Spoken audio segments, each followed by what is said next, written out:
Welcome to our channel science creatures. स्वागत है आपका हमारे चैनल साइंस क्रिएचर्स पे। हमारा chapter number 1, some basic concept of organic chemistry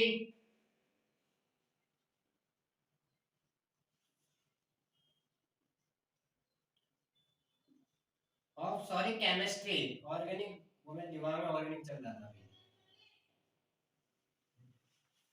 some basic concept of organic sorry chemistry, some basic concept of chemistry. मैंने organic का थोड़ा दिमाग में चल रहा था, उस बात को लिसन केयरफुली, चीजें को समझिए। सबसे पहले अपन ने मैटर पढ़ा, फिर इनकी प्रॉपर्टीज पढ़ी एंड मेजरमेंट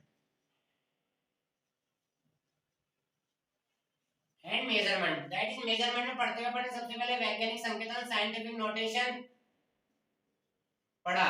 आज हमारा दूसरा टॉपिक चलेगा, इसमें सिग्निफिकेंट नंबर सार्थक अंक। आइए चीजों को समझते हैं।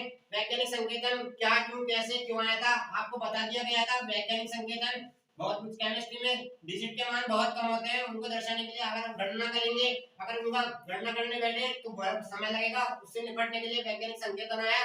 आज का टॉपिक है टुडेस टॉपिक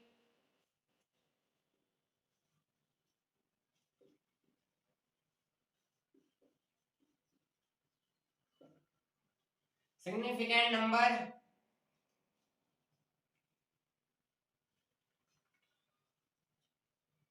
सार्थक अंक।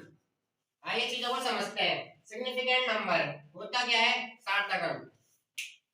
ठीक है, केमिस्ट्री में होते हैं एक्सपेरिमेंट, एक्सपेरिमेंट से निकलता है उनका रिजल्ट। रिजल्ट निकला, हम तीन जने थे, एक मैं, एक मेरा दोस्त और एक मेरी दोस्त। ठीक है, हम तीन थे, हम तीनों ने एक ही प्रोजेक्ट में वर्क करा मतलब एक्सपेरिमेंट हम तीनों का एक ही था। जो उसका मेन रिजल्ट था ना, जो उसको सबको पता था, वो फिक्स था, वो आया फिक्स। ठीक है, हमारे बीच वाले का जो मेरा मित्र था उसके आया 4.0, 4.0, मेरे आया 3.9 और इसके आया 4.1। दैट इज यहाँ पे तो तीनों का है फिक्स, उसका फिक्स था। फिक्स कितना है अब आप मेरे को बताइए? उसका फिक्स था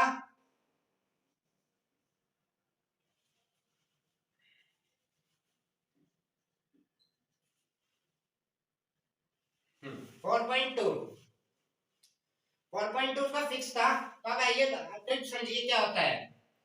मेरा 4.3 आया, इनका 4.0 आया, उसका 4.1 आया।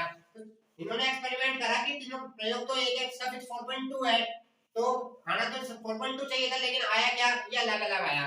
अब वही समस्या को दूर करने के लिए आया सार्थक अंक, कि एक ऐसी कुछ हमारे पास ऐसा सिस्टम हो, ऐसा नंबर हो जो सबका समान है, सबका मान उसमें बराबर है, तो बराबर के लिए सार्थक अंक। हम चीजों को समझते हैं। सार्थक अंक शुरू करने से पहले दो शब्द है आपके पास, उनको समझिए पहले, फिर अपन चीजों को आगे कंसीडर करते हुए जल्दी जल्दी चलते हैं।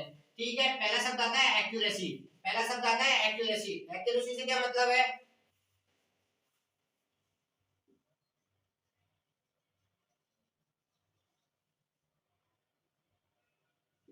एक्यूरेसी हिंदी में बोलते हैं यथार्थता।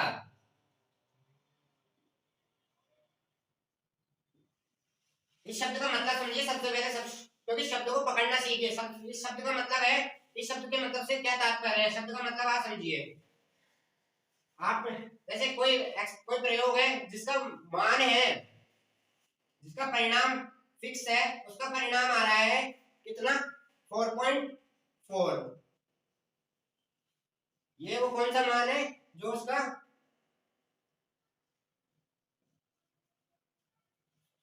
इसको कहते हैं, जो ये वो वाला मान है, जैसे आप है ना, जो सिद्ध किया जा चुका है, प्रूफ है ये, प्रूफ है। अब आप आए, आपने देखा, आपका आपका आंसर आया 4.3, ये आपने निकाला, आपने इस पे वर्क करा 4.3 और इसका आया 4.4 प्रूफ था।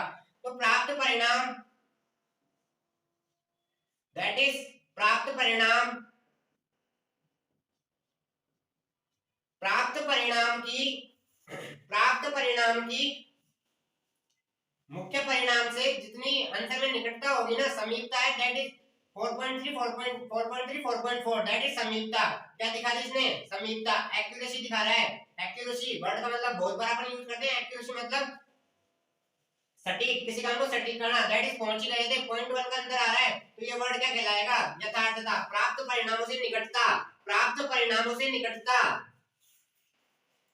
किसी भी प्रयोग के परिणाम, किसी भी प्रयोग के परिणाम और अपने द्वारा किए गए प्रयोगों से प्राप्त परिणामों से निकटता, दैट इज क्या कहलाया? एक्यूरेसी कहलाया, यथार्थता कहलाया, समीपता, दैट इज यथार्थता। ये वाला शब्द है, इसकी मैं देखिए आप,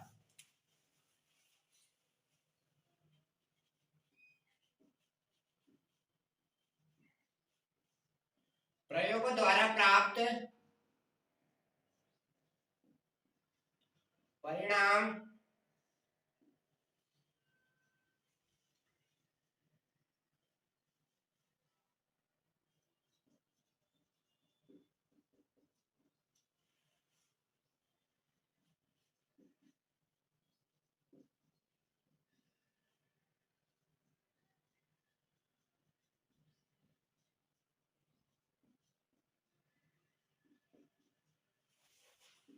दैट इज एक्यूरेसी कहलाता है। प्रयोगों द्वारा प्राप्त परिणाम उस योगी से निश्चित परिणाम से निकटता, दैट इज क्या कहलाया? एक्यूरेसी कहलाया। क्या कहलाया? एक्यूरेसी कहलाया। चीजों को आगे बढ़ते हुए समझते हुए चलते हैं। एक्यूरेसी। अब एक दूसरा शब्द हमारे पास आता है, एक दूसरा शब्द हमारे पास आता है परिशुद्धता। परिशुद्धता, परिशुद्धता से क्या मतलब है?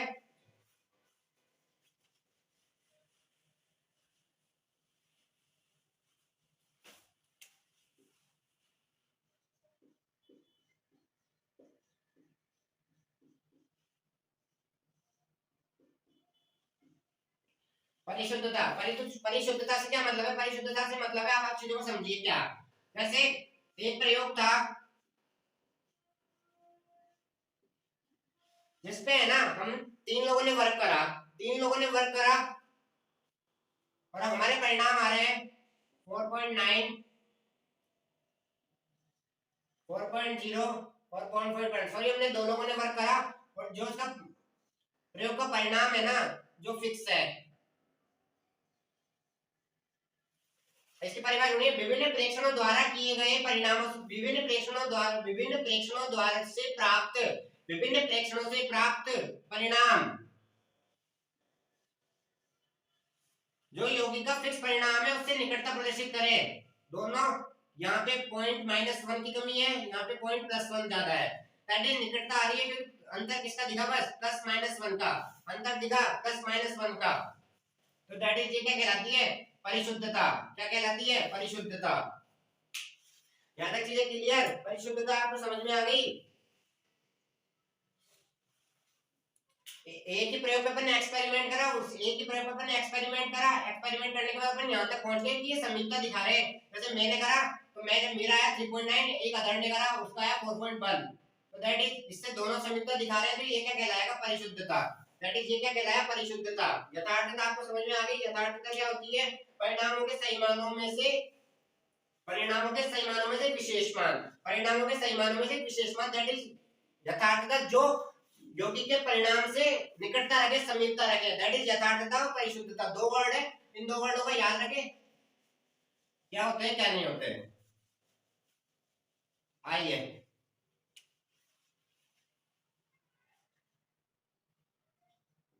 दो है ए और बी, एक्सपेरिमेंट करा इन दोनों ने, एक्सपेरिमेंट करा, इसका आया 4.1, दो एक्सपेरिमेंट करे, इसका आया 4.1 और 3.98, 3.98 और 3.9, 3.9, 4.1, दैट इज इसका आया 4.5 और 3.5, 4.5 और 3.5, दैट इज प्राप्त परिणाम। इसने दो एक्सपेरिमेंट कर लिए, इसने दो एक्सपेरिमेंट कर लिए, यहां तक चीजें क्लियर? ये इनका मान था, तो दैट इज, ये क्या हो गए? प्राप्त परिणामों से निकटता, प्राप्त परिणामों से निकटता, तो क्या कहलाता है? एक्यूरेसी कहलाता है, यथार्थता कहलाता है। और प्राप्त परिणामों से विभिन्न प्रेक्षणों द्वारा लिए गए मान प्राप्त परिणाम से निकटता दिखाए, तो दैट इज परिशुद्धता। तो इट्स कॉल्ड, ये यथार्थ भी है और परिशुद्ध भी है, यथार्थ भी है और परिशुद्ध भी है। अब आइए इस पे, मान अपन को बताया 4.0 है, आइए क्या है ये, गैप ज्यादा है ज्यादा नहीं, प्राप्त परिणाम से निकटता है दूर है, दूर है।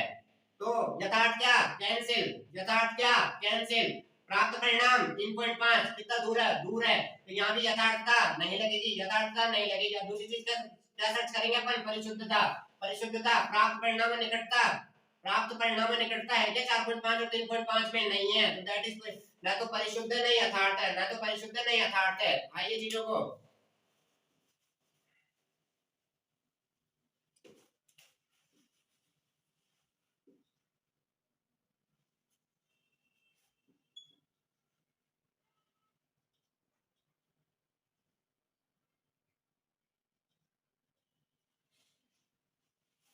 थ्री पॉइंट नाइन 4.0 पता है अपन को प्राप्त परिणाम में अपने जिसका यौगिक जिस पर जिस प्रयोग पर अपन एक्सपेरिमेंट कर रहे हैं उसका ये फिक्स मान है, ये अपन निकाल रहे हैं दो इधर के।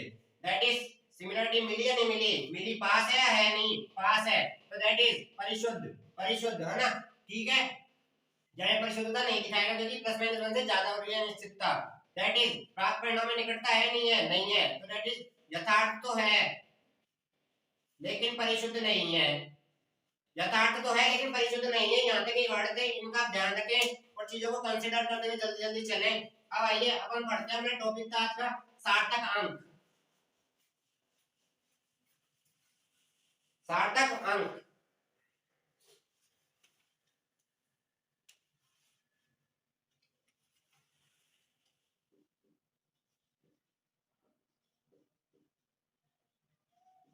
सिग्निफिकेंट नंबर,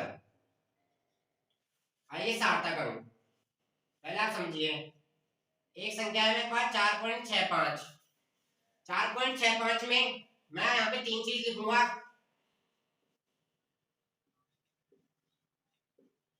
निश्चित, अनिश्चित और त्रुटि। इन तीन चीज को समझना इसमें आप, है ना। निश्चित आपने यहाँ पे निश्चित क्या है, इस संख्या में फिक्स क्या दिख रहा है आपको, दैट इज ये फिक्स है। ये वाली फोटो है ना 4.6 की, ये फिक्स है, ये चेंज नहीं होगी चाहे कुछ भी कर लेना, यहाँ से ये परिवर्तन नहीं होगा। तो दैट इज ये हो गया हमारे पास फिक्स, दैट इज हो गया हमारे पास फिक्स। अब आइए ये बचा 5, ये 5 है अनिश्चितता, इस पे अपन को करना है वर्ग, इस पे अपन को करना है वर्ग, इसकी अनिश्चितता दूर हो। अगर कोई दूसरा एक्सपेरिमेंट करेगा तो ये 4.64 भी आ सकता है और 4.66 भी आ सकता है, 4.64 भी आ सकता है और 4.66 भी आ सकता है। तो उसको दूर करने के लिए अनिश्चितता त्रुटि यहाँ पे हो सकती है प्लस माइनस 1 की, प्लस माइनस 0.1 की, 0.01 की त्रुटि प्लस 0.01, 0.01, 0.01 यहाँ जीरो लगा दिया, यहाँ पे 1, यहाँ पे 6 भी हो सकता है, यहाँ पे 4 भी हो सकता है, यहाँ पे 6 भी हो सकता है, यहाँ पे 4 भी हो सकता है। अब आइए परिभाषा, परिभाषा समझिए। किसी भी भौतिक राशि को, किसी भी भौतिक राशि को, किसी भी भौतिक राशि को प्रदर्शित करने के लिए जिन अंकों की आवश्यकता होती है, किसी भी भौतिक राशि को प्रदर्शित करने के लिए जिन अंकों की आवश्यकता होती है वह अंक सार्थक अंक कहलाते हैं। अंक आपको पता है 0 से लेकर 9 तक चलते हैं, उसके बाद नंबर संख्या रिपीट होती है, 0 से लेकर 9 सार्थक अंक, ठीक है। किसी भी भौतिक राशि को दर्शाने के लिए, किसी भी भौतिक राशि को दर्शाने के लिए जिन अंकों की आवश्यकता पड़ती है दैट इज कॉल्ड सार्थक अंक, दैट इज कॉल्ड सार्थक अंक। आइए चीजों को आगे समझते हैं। अब इनकी एक दूसरी डेफिनेशन, किसी मान में जितने अंकों तक निश्चितता रहती है, किसी मान में जितने अंकों तक निश्चितता रहती है, ये लाइन समझ में आ गई, किसी मान में जितने अंकों तक निश्चितता रहती है या फिर या जिस अंक में अनिश्चितता रहती है या फिर जिस अंक में अनिश्चितता रहती है उनका सामूहिक रूप, उनका सामूहिक रूप that is called significant number, सार्थक अंक कहलाता है, सार्थक अंक कहलाता है। यहां तक चीजें क्लियर, बेस है सारा गेम है। अनिश्चितता का, अनिश्चितता प्लस माइनस 1 पे चलेगी, यहाँ पे अनिश्चितता प्लस माइनस 1 पे चलेगी, इस बात का आप ध्यान रखें। आइए इसकी परिभाषा आप लिख लीजिए, यह आपको एग्जांपल के तौर पे समझाया गया था। आइए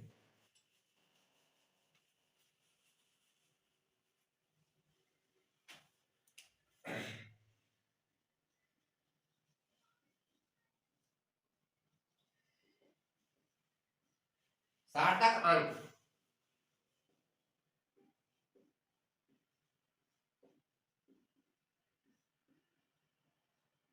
किसी मान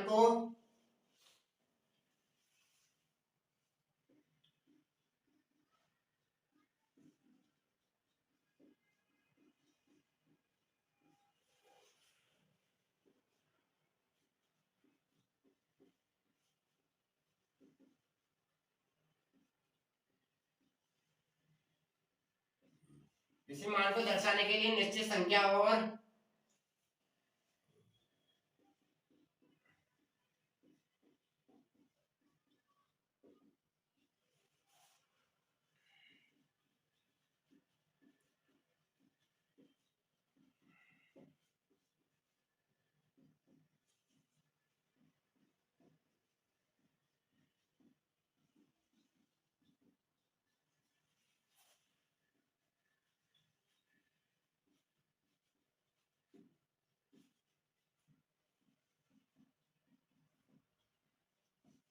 सार्थक अंक कहलाता है। इसी मान को दर्शाने के लिए निश्चित संख्या और एक अंतिम एक अंक में अनिश्चितता को सामूहिक रूप से सार्थक अंक कहते हैं। सामूहिक रूप से सार्थक अंक कहते हैं। यहाँ तक चीजें क्लियर हो चुकी है आपकी। अब आइए टॉपिकों को आगे समझते हुए चलते हैं क्या है क्या नहीं।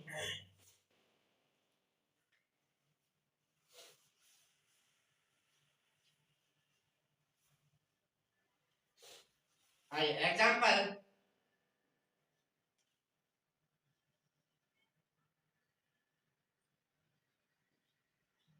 बारह पॉइंट 2 8 दैट इज फिक्स है हमारे पास। यहाँ पे निश्चित है हमारे पास। ये वर्क करेंगे अपन इस पे, तो यहाँ पे आप लिख लीजिए अनिश्चितता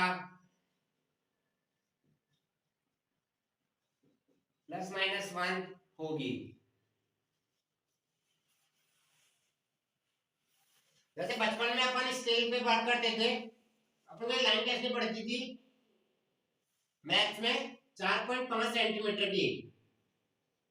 4.5 सेंटीमीटर की अपन को लाइन कैसे पड़ती थी, लेकिन कई बार अपना स्केल वहां से थोड़ा खराब होने के कारण वह या तो 4.4 में बैठ जाती थी या 4.6 में बैठ जाती थी।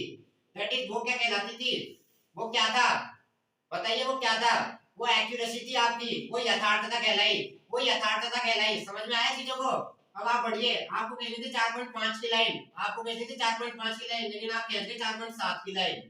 तो दैट इज ये क्या है, ये यथार्थ है क्या? एक्यूरेसी नहीं है भैया। पॉइंट 2 बहुत बड़ी चीज है, पॉइंट 2 में आप आगे निकल गए, तो ये यथार्थता नहीं है। परिशुद्धता है क्या प्राप्त करना से निकटता? नहीं है। तो ये चीज थी, इसका थोड़ा समझिए, स्किल से याद रखिए दिमाग में।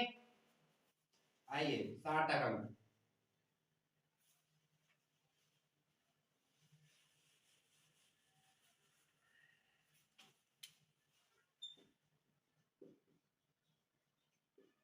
अनिश्चितता सदैव ±1 होगी।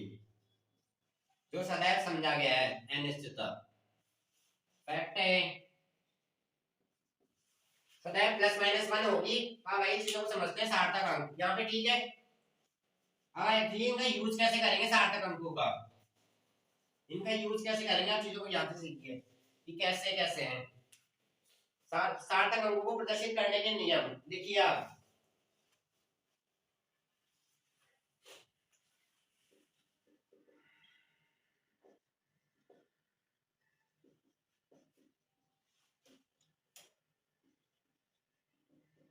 सिग्निफिकेंट नंबर दैट इज, आप इसको ध्यान रखिए कि हमेशा अपना पूर्ण अर्थ देंगे। अर्थपूर्ण संख्या है, अर्थपूर्ण संख्या है, इस बात का ध्यान रखिए। यथार्थता समानुपाती सार्थक अंक, इस चीज का भी थोड़ा ध्यान रखें। यथार्थता समानुपाती सार्थक अंक के समानुपाती है।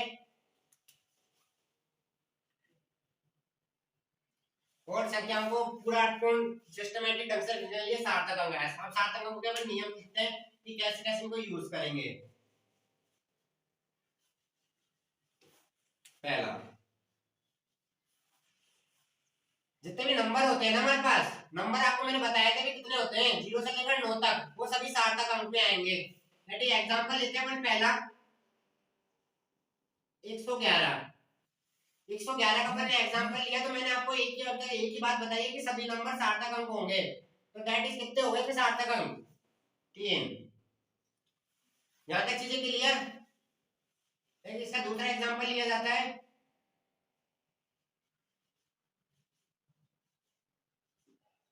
तो सार्थक अंकों की संख्या 4। पहला नियम यहां से क्लियर, सभी नंबर सार्थक अंक कहलाएंगे, सभी नंबर सार्थक अंक कहलाएंगे, इसके लिए आप ध्यान रखें, सभी नंबर सार्थक अंक कहलाएंगे। ठीक है, आइए नंबर 2। नंबर 2,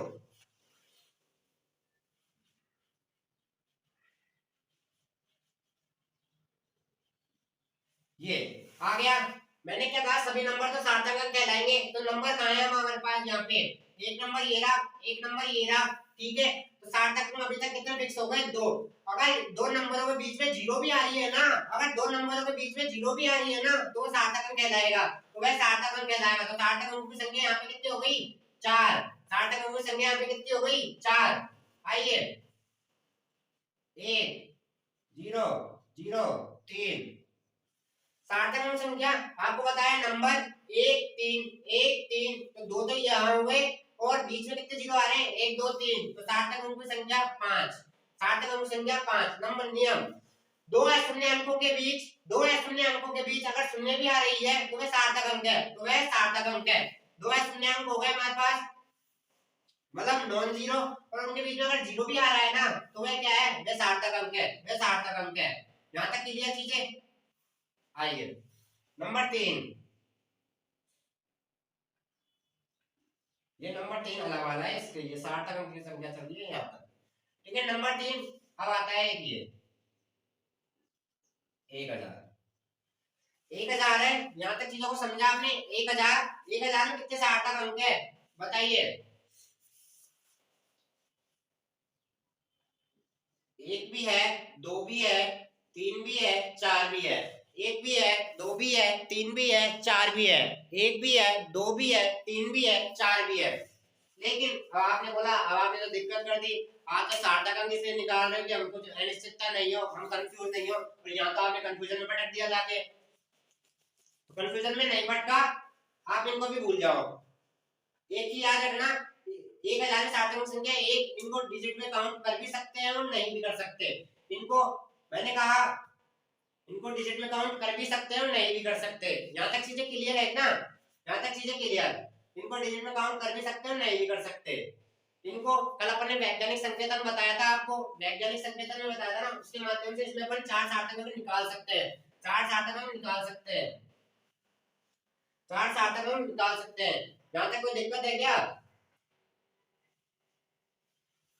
वैज्ञानिक संकेतन के माध्यम से? तो यहाँ पे 100 में भी एक, कितने भी एक हो, आगे कोई चीज से मतलब नहीं है। नंबर 4, नंबर 4, नंबर 4 में चीजों को समझते हैं। आइए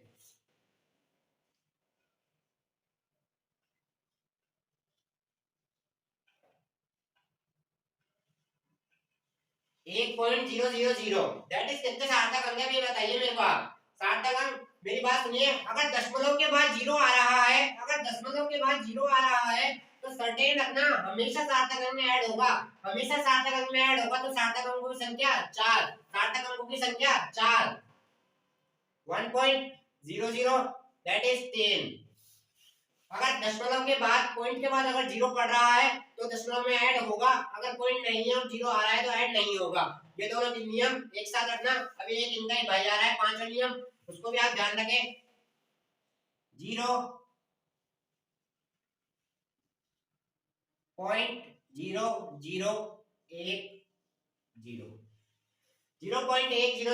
ये आ गया इनका 5वां भाई। अब आप कह दोगे सर आपने भी तो हमको 1 मिनट पहले बताया, पॉइंट के बाद अगर जीरो आए तो काउंट होगा, पॉइंट के बाद जीरो आया तो काउंट होगा। तो यहाँ आपने बता दिया सर 1 2 3 2 5, 5 हो रहे हैं यहाँ पे तो हमारे। तो यहाँ पे आपने बताया, हम तो आपकी बात का पालन कर रहे हैं और हमने बता दिया 2 और 2 3 5, 2 और 3 5। लेकिन अब कहाँ हो गई गड़बड़, बच्चों लिखा है 5, अब यहाँ हो गई गुरुजी पे हो गए सवाल चालू, ये है तो पढ़ाता ही खराब है। अब आइए चीजों को समझते हैं। दशमलव के बाद जीरो पढ़े, जीरो पड़ गई, बताया था जोड़ना है, ठीक है भैया। लेकिन अगर उसके बाद कोई डिजिट आ जाए, उसके बाद कोई डिजिट आ जाए, तो वह जीरो कोई काम की नहीं रहती है, जो डिजिट के आगे जीरो है ना वही सार्थक अंक में जोड़ी जाएगी बस। अगर डिजिट के आगे जो ही जीरो है ना वही सार्थक अंक में जोड़ी जाएगी, वरना नहीं जोड़ी जाएगी। तो सार्थक अंक की संख्या हो गई यहाँ पे 3, सार्थक अंक की संख्या हो गई यहाँ पे 3। इस पे नोट डाल के लिख लेना 0.005930, 0.005930 पॉइंट के बाद 2 जीरो, लेकिन आगे डिजिट, तो यहाँ पे 2 जीरो को छोड़ना। तो सार्थक अंकों की संख्या 4, सार्थक अंकों की संख्या 4, सार्थक अंकों की संख्या 4। यहाँ तक कोई दिक्कत, संकट, दिक्कत है क्या?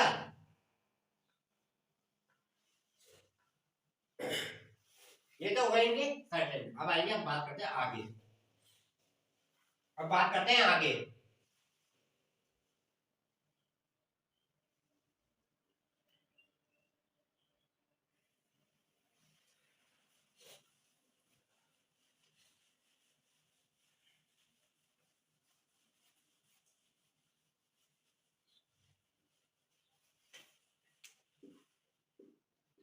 एग्जाम्पल आप लिखिए, 20 पेन सार्थक अंकों की संख्या बताइए। एग्जाम्पल आप लिखिए, 20 पेन सार्थक अंकों की संख्या बताइए। क्या ये सही है? 20 पेन में सार्थक अंकों की संख्या कितनी होगी बताइए। सबसे पहली बात आपको बताई थी, सार्थक अंक क्यों आया? अनिश्चितता को दूर करने के लिए, अनिश्चितता वर्ड को दूर करने के लिए, क्योंकि मतलब हर चीज सर्टेन होनी चाहिए कि हाँ फिक्स तो फिक्स फैक्ट है। ठीक है, 20 पेन में क्या अनिश्चितता है? 20.1 पेन थोड़ी हो सकता है, या 19.9 पेन थोड़ी हो सकता है। तो दैट इज सार्थक अंकों की संख्या। किसी भी निश्चित मान के लिए सार्थक अंकों की संख्या हम सदैव अनंत, सदैव अनंत। तो सार्थक अंकों की संख्या अनंत, निश्चित मान के लिए सार्थक अंकों की संख्या अनंत। बात को ध्यान रखना। सार्थक अंक टॉपिक अनिश्चितता को दूर करने के लिए आया था। निश्चितता पे कोई प्रभाव नहीं पड़ेगा, जो सर्टेन है वो सर्टेन रहेगा। जैसे मान, पाई का मान, जी, ये होते हैं नियतांक। क्या होते हैं? नियतांक। नियतांकों के लिए भी हमेशा अनंत, नियतांकों के लिए भी अनंत, नियतांकों के लिए भी अनंत। यहां तक चीजें क्लियर? नियतांकों के लिए भी अनंत। ये थी हमारी बात। सार्थक अंकों के हो गए हमारे नियम कि कैसे अपन उनको काम में लेंगे, बेसिक समझना पड़ेगा। अब इनका यूज आएगा। अपन पढ़ क्या रहे? टॉपिक किसका चल रहा है सार्थक अंक में? मेजरमेंट का। मेजरमेंट होगा गणना है, तो अब क्या आएगी? गणना कि इनका यूज कैसे करोगे आप आगे। लेकिन उससे पहले, गणनाओं से जाने से पहले एक और चीज जो समझना जरूरी है, उस टॉपिक का नाम है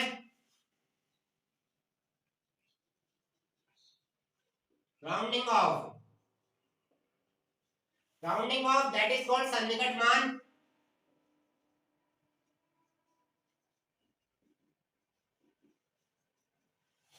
सन्निकट मान, एक सेकंड।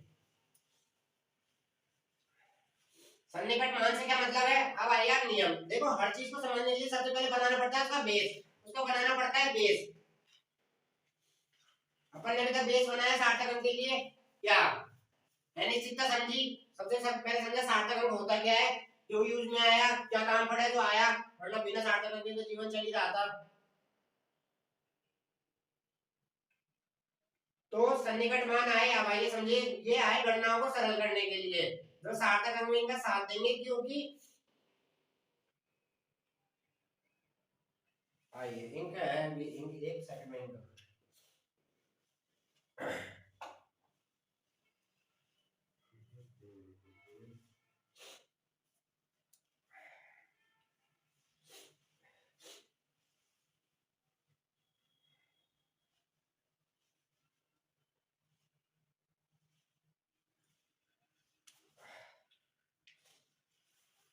आइए, कई बार क्या होगा, जैसे अपन कोई गणना करेंगे ना,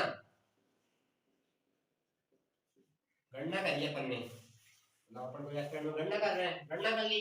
गणना करने के बाद मान आ रहा है, उसका मान आ रहा है 4.6954, ये आ रहा है उसका मान। गणना करने के बाद आ रहा है मान। ठीक है, सार्थक अगर हमको पता है जो जो हमने गणना की ना उसका सार्थक अंक, क्योंकि आपको मैंने कभी नियम दिखाया था, सार्थक अंक समानुपाती यथार्थता, समानुपाती 1/त्रुटि, 1/त्रुटि। तो दैट इज त्रुटि बढ़ेगी, सार्थक अंक घटेगा, सार्थक अंक घटेगा तो यथार्थता घटेगी। 1 2 3 4 सार्थक अंक की परिभाषा बताई थी, निश्चित अंक के बाद, निश्चित एक अनिश्चित अंक के बाद, ठीक है, अंतिम अंक में, अंतिम अंक 4, अंतिम अंक 4 है, लेकिन निश्चितता है ना, निश्चितता यहीं तक जाएगी 4.6 तक। ये 3 अंक हो गए ना इसमें, तो यहाँ पे गड़बड़ होने की संभावना ज्यादा है, गड़बड़ होने की संभावना ज्यादा है, तो त्रुटि का मान ज्यादा हो सकता है। यहाँ पे त्रुटि का मान ज्यादा होगा, सार्थक अंक कम हो जाएंगे। तो ठीक है, इन्हीं को दूर करने के लिए ना इनको हटाना है अपन को तो भाई यहीं तक मान लाना है इसका, तो अपन निश्चित रहे, सर्टेन रहे कि हाँ फिक्स है, इसका मान यही होगा। इसके लिए दूर करने के लिए आया राउंडिंग ऑफ के कुछ नियम है, राउंडिंग ऑफ के कुछ नियम है जो गणनाओं को सुगम बनाएंगे, आसान बनाएंगे और बहुत उपयोगी नियम है। आइए देखिए क्या होता है।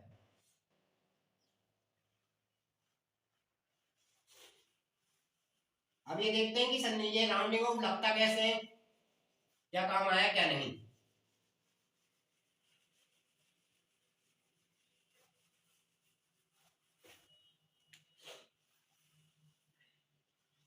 क्वेश्चन 4.68, 4.68 दैट इज, एक पहले पूरा लिख देता हूं फिर बाद में साथ डायरेक्ट कर करूंगा। निश्चित, निश्चित कैश में 4.6, अनिश्चित 8, अनिश्चित 8।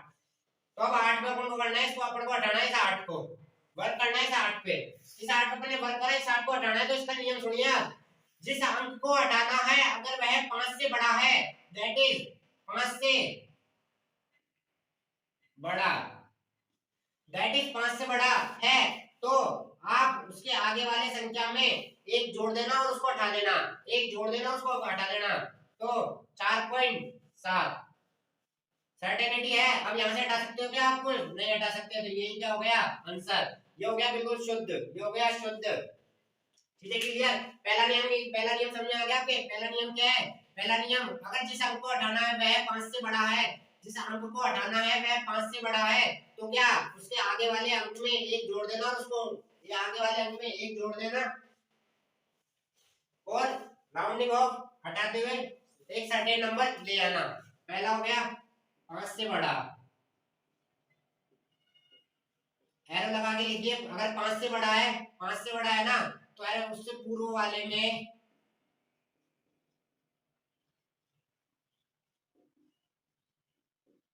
एक जोड़ देना,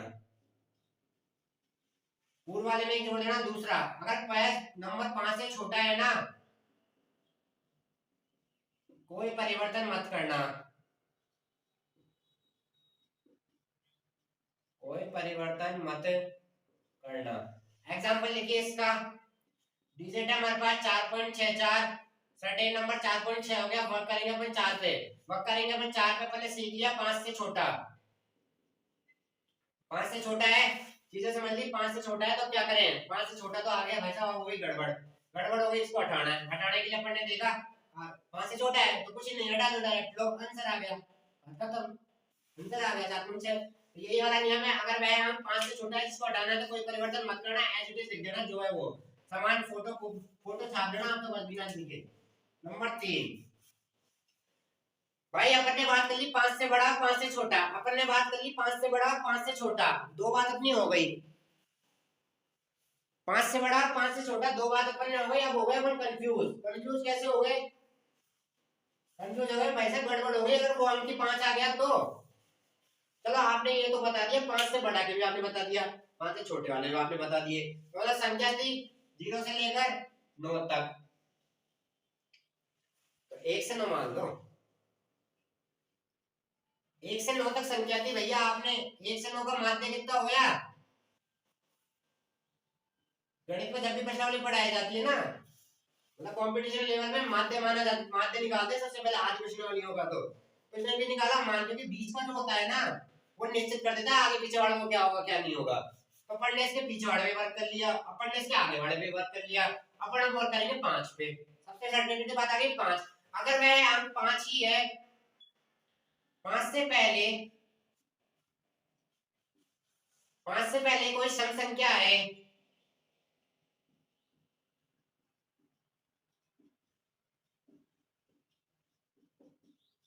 5 से पहले अगर कोई सम संख्या है तो बताइए, सबसे पहले तो हमें बताइए सम संख्या होती क्या है, क्योंकि अगर यही नहीं पता सम संख्या होती है तो मतलब क्या है फिर।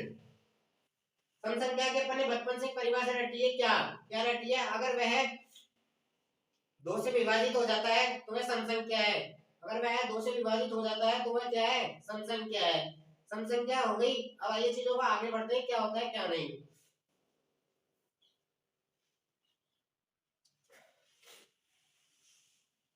सम संख्या है तो सम संख्या आपको पता है 2 4 6।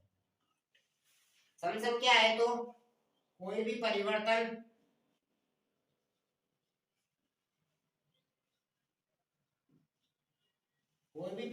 मत करना और उसे एज इट इज, जैसा का तैसा, जैसा है वैसा लिख दे।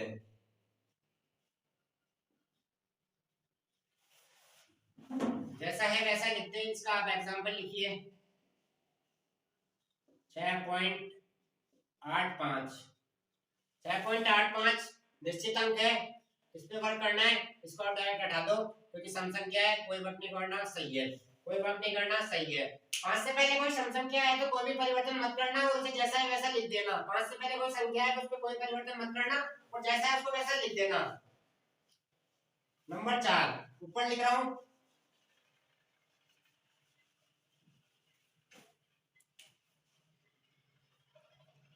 अब आपके दिमाग में अपने आप ही आ गया, 5 के बाद सम आ गई तो 5 के बाद सम भी आएगी। 5 से पहले, 5 से पहले वही विषम संख्या हो तो विषम संख्या 1 3 5 7 9 है तो क्या करेंगे, पूर्व वाले नंबर में प्लस 1 कर देंगे। 4.75, 4.75 वर्क करना है 5 पे, वर्क करना है 5 पे, क्या है सम विषम, विषम प्लस 1 4.8 आंसर। ये थे राउंडिंग ऑफ के नियम, राउंडिंग ऑफ के नियम गए थे, ये थे राउंडिंग ऑफ के नियम। आइए चीजों को आगे बढ़ते हैं, क्या है क्या नहीं। राउंडिंग ऑफ के नियम,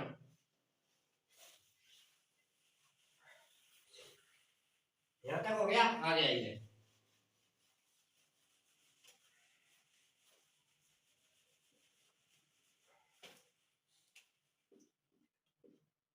नोट डाल के लिखिए एक बात को।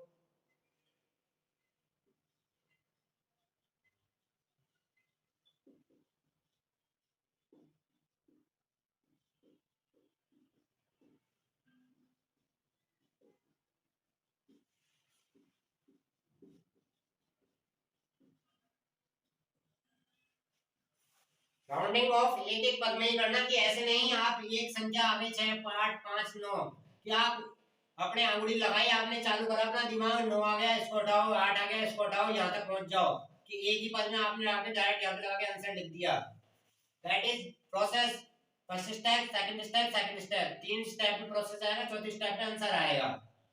यहाँ तक चीजों को ध्यान रखना, स्टेप बाय स्टेप चलना है, ऐसे नहीं आप अपने अंगुली पे लगा लिया दिमाग और लगा के डायरेक्ट यहाँ पे आ गए, यहाँ पे ऐसा मत करना।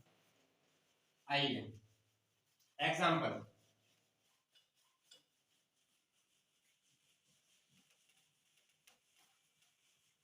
इसके नियम आप ध्यान रखना। सार्थक अंकों के मेजरमेंट अपन पढ़ रहे थे, MASEUR, मेजरमेंट मापन, मापन करते हैं तो अपने दिमाग में हमेशा प्लस माइनस गुणा एंड भाग, 4 चीजें हमारे दिमाग में रहती है हमेशा।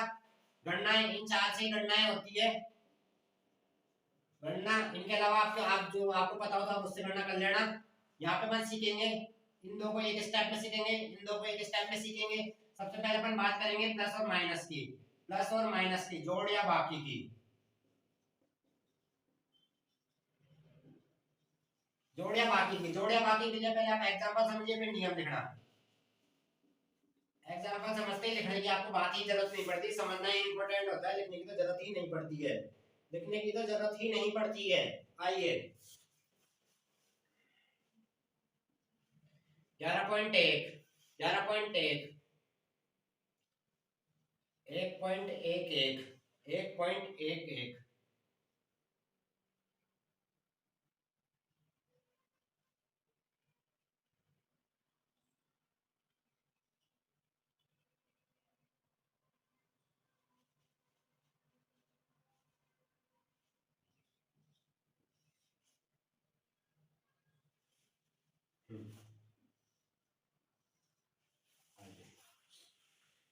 11.1 रैंडम, इसको जोड़ो, यहाँ चाहे तो 0 लगा लेना जोड़ने के लिए, मतलब रैंडम।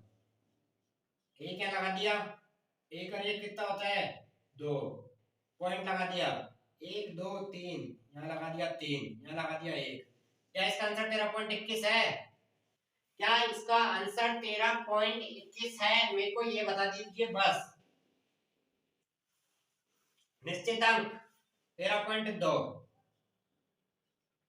वर्क किसमें करना है? 1 पे। वर्क किससे करना है? 1 पे। 1 क्या है? 5 से बड़ा है छोटा? 5 से बड़ा है छोटा?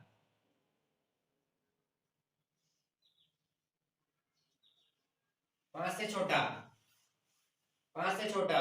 तो आगे वाली संख्या एज इट इज या फिर परिवर्तन plus minus 1? As it is या plus minus 1? As it is या प्लस माइनस 1? यही आंसर है। कोई परिवर्तन मत कर देना। देखो परिवर्तन आपने कर दिया तो आप भी परिवर्तन हो जाएगा आपके अंकों में। जहां पे 1 नंबर आ रहा होगा वहां अपने आप ही 0 में परिवर्तन हो जाएगा, माइनस को लगा लेना 1/4। ये होता है परिवर्तन। जो जब होते हैं ना अपने आप होते हैं, पता भी नहीं चलता कब हो गए।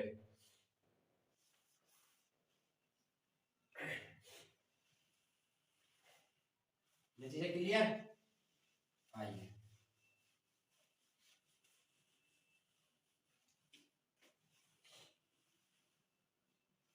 एक आपके एनसीईआरटी का एग्जांपल ले लेते हैं। आप हो गया एनसीईआरटी।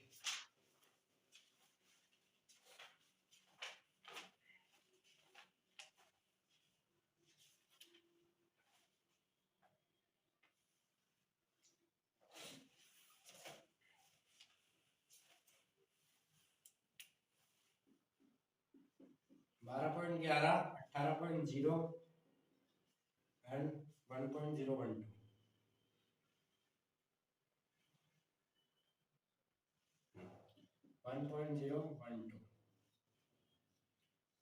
इसका निकालना है आपको, जोड़ करना है इसका प्लस, करना है इसका प्लस, करना है इसका प्लस, करना है इसका प्लस। आइए चीजों को समझते हैं कैसे करना है, क्या करना है। ठीक है, 2 ऊपर कुछ है क्या? नहीं। 1 और 1 2, नंबर 1 पॉइंट लगा दिया। 8 और 10 और 11 का 1 हासिल लगी, 1 और 1 और 1 3 आ गया 31.122। 31.122 क्या है? ये इसका आंसर है? नहीं होगा। ये इसका आंसर नहीं होगा तो अब आप लगाइए राउंडिंग ऑफ के नियम। राउंडिंग ऑफ के नियम अपन ऐसे करके इसको अंक को हटाना है। अगर कहे 2 से 5 से बड़ा है, 5 से छोटा है, 5 से बड़ा है तो प्लस 1 कर देना है। 5 से छोटा है तो एज इट इज लिख देना है। तो एक स्टेप हटाया यहाँ से 13.12। अगर फिर 5 से छोटा है तो 13.1। ये इसका आंसर है। ये आप स्टेप का ध्यान रखें। आपको बताया था एक एक पद में इसको हटाना है, आगे इसको जोड़ना है। अगर परिवर्तन करना है तो कर देना, नहीं करना है तो आपको नियम बढ़ाती है सारे। आंसर माइनस का सवाल देख लो जल्दी से। माइनस का सवाल देख लो, ये थे प्लस के सवाल, अब आते हैं माइनस के सवाल।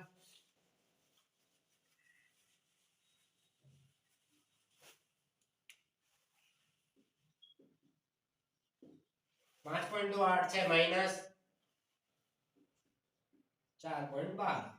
6 का 6 लिख दिया आपने, 8 में से 2 गया तो 6 गया, 2 में से गया तो 1 बचा, 5 में से गया तो 1.166। दैट इज अब वही गड़बड़। क्या करें? क्या ये इसका आंसर है? नहीं है। 1.1 5 से बड़ा है छोटा? 5 से बड़ा है छोटा? 5 से बड़ा। बड़ा आ गया तो आगे वाले में क्या करना है? +1 करके लिख देना। 17 दैट इज, फिर अब 7 को हटाना है, यहाँ वही गड़बड़। ये 5 से बड़ा है छोटा? 5 से बड़ा +1 कर देना आगे वाले में। 5 से बड़ा आते +1, 5 से छोटा थे एज इट इज, और 5 आते आपको नियम बता दिया, समेशन पे नियम चलेगा। तो 1.10 का आंसर है। 1.10 का आंसर है।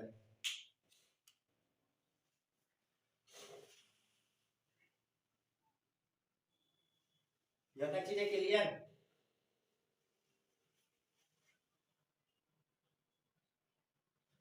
अब आप मेरे को बताइए 1.22 का आंसर है या नहीं है? बताइए 1.22 का आंसर है या नहीं? सबसे पहले तो मेरे को ये बताइए। आप फंस गए बच्चे जाल में कि ये इसका आंसर है या नहीं। यह इसका आंसर नहीं है। नियम आपने पढ़ लिए, वर्क आपने कर लिया, लेकिन आपने दिमाग लगाना भूल गए। नियम आपने पढ़ लिया, वर्क आपने कर लिया, लेकिन दिमाग लगाना आप भूल गए। दिमाग लगाइए, नोट डाल के लिखिए।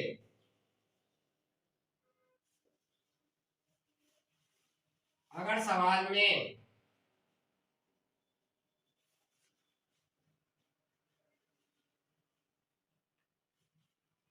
न्यूनतम संख्या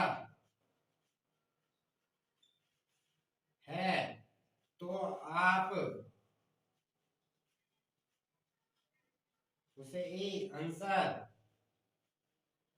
कर देना, वही सार्थक अंक होगा। समझे वो चीजों को, समझिए क्या कहा है, वही सार्थक अंक होगा। यहाँ पे इसका आंसर आया 1.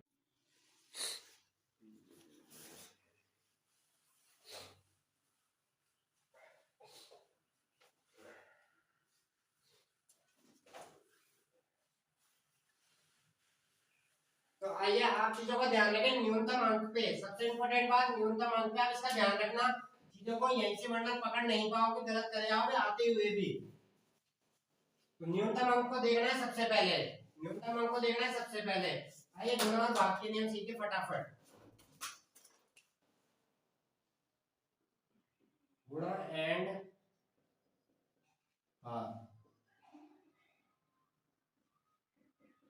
गुणा भाग के नियम। गुणा भाग के नियम समझिए। 4.632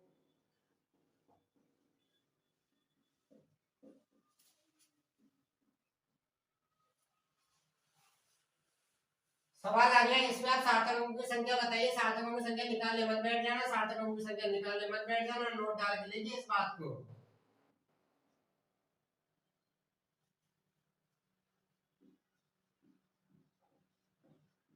अपनी नजर थोड़ा घुमाना, अपनी नजर थोड़ा घुमाना और छोटे अंक को देखना। और न्यूनतम अंक को देखना और वहीं से सार्थक अंक बता देना।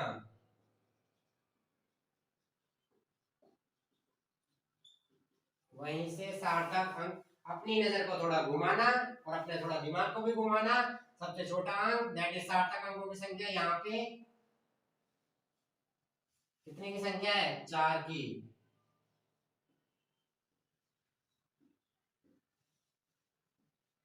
5 सबसे छोटा 1.2 सार्थक अंकों का आंसर 2, सार्थक अंक हो गए 2, सार्थक अंक हो गए 2। ये बात ध्यान रखना, गुणा और भाग का नियम। यहीं पे अपनी नजर को घुमाना, न्यूनतम अंक देखना और वही सार्थक अंक बता देगा, वही सार्थक अंक बता देगा। यहाँ तक चीजें क्लियर?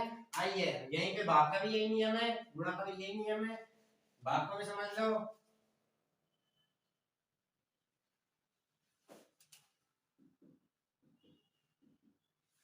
सार्थक अंक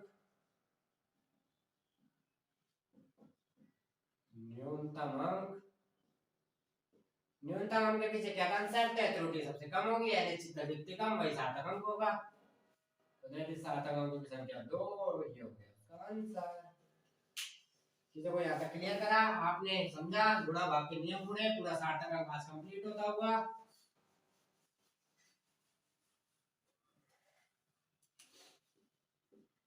नोट डाल के लिख लेना, n गुणा 10 की घात n, दैट इज n वैज्ञानिक संकेतन में गणितीय मान है, संख्यात्मक मान को प्रदर्शित करता है, दैट इज इसको ही सार्थक अंक कहते हैं।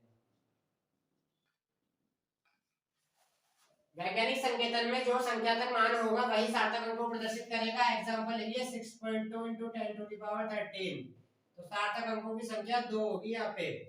इस बात को आप ध्यान रखना, ये बड़ा इंपॉर्टेंट चीज था, आपने लास्ट में बचा के रखा था। आज का सेशन कंप्लीट, कल अपन पढ़ेंगे विमेय विश्लेषण। आज का यहीं तक था, थैंक यू।